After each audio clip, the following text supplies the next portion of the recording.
Assalamualaikum warahmatullahi wabarakatuh. Perkenalkan, saya Restu Ardiansyah dengan NIM A11 2023 15194 dari kelompok A11 4605. Pada kesempatan kali ini, saya akan mempresentasikan penelitian yang berjudul analisis kemampuan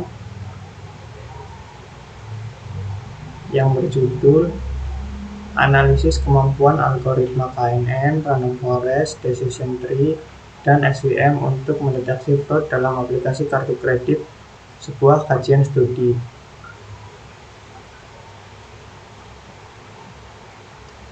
Pada pendahuluan ini, yang pertama ada latar belakang masalah. Fraud atau kecurangan dalam transaksi keuangan saat ini menjadi ancaman global yang cukup serius. Berdasarkan data yang ada, kasus fraud terus mengalami peningkatan sekitar 3% setiap tahunnya. Hal ini menunjukkan bahwa sistem keamanan yang ada masih belum sepenuhnya mampu mengatasi masalah tersebut. Dampaknya juga tidak kecil, karena perusahaan bisa mengalami kerugian hingga rata-rata 200 juta per tahun. Akibatnya, kegagalan dalam mendeteksi transaksi mencurigakan saat ini. Oleh karena itu, dibutuhkan sebuah sistem deteksi yang lebih cerdas dan adaptif untuk mengurangi risiko kerugian tersebut.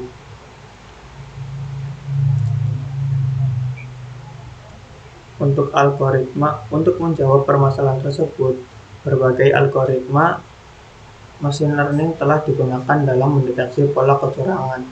Algoritma seperti KNN dan Decision Tree sering dimanfaatkan dalam proses klasifikasi, misalnya pada data klaim asuransi atau transaksi keuangan.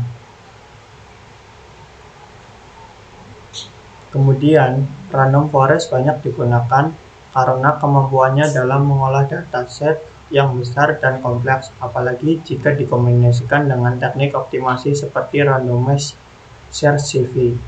Sementara itu, SVM dikenal cukup efektif dalam menangani data dengan jumlah variabel yang banyak seperti pada transaksi digital. Dari sini terlihat bahwa masing-masing algoritma memiliki keunggulan tersendiri. Nah, untuk perbandingan performa model, jika dilihat dari hasil penelitian sebelumnya, performa dari masing-masing algoritma cukup bervariasi namun tetap kompetitif. Decision Tree mampu mencapai akurasi sekitar 85,6%.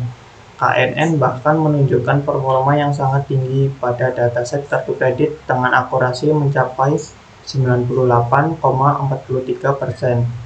Random Forest setelah dilakukan optimasi dapat menghasilkan performa yang sangat baik, bahkan dalam beberapa kasus mencapai akurasi hingga 100%.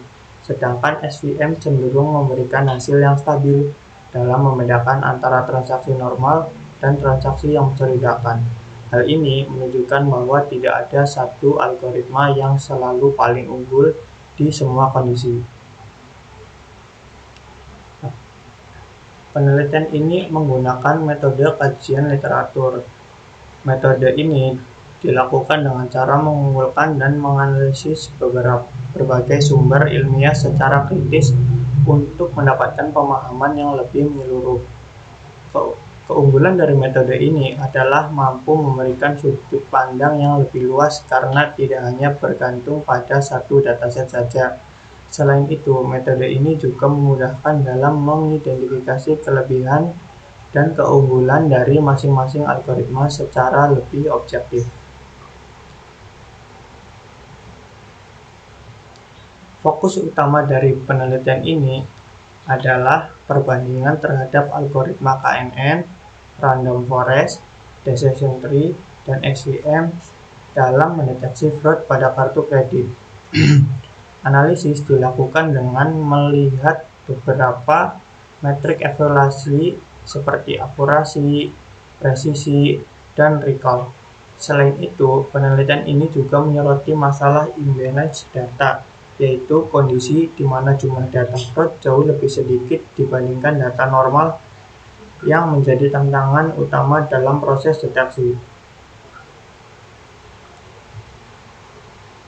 Dalam pelaksanaannya, penelitian ini dilakukan melalui beberapa tahap, mulai dari seleksi jurnal, kemudian ekstraksi data hasil eksperimen, hingga melakukan komparasi secara sistematis terhadap performa algoritma.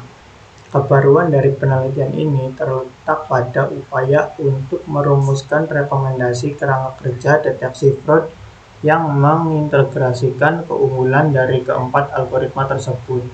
Hal ini menjadi penting karena masih terbatas penelitian yang membahas keempat algoritma ini secara bersamaan dalam satu kajian khusus untuk kartu kredit.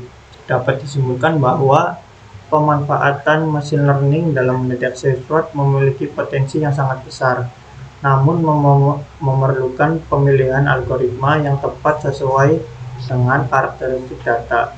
Diharapkan penelitian ini dapat memberikan kontribusi dalam pengembangan sistem deteksi fraud yang lebih efektif ke depannya. Sekian dari saya.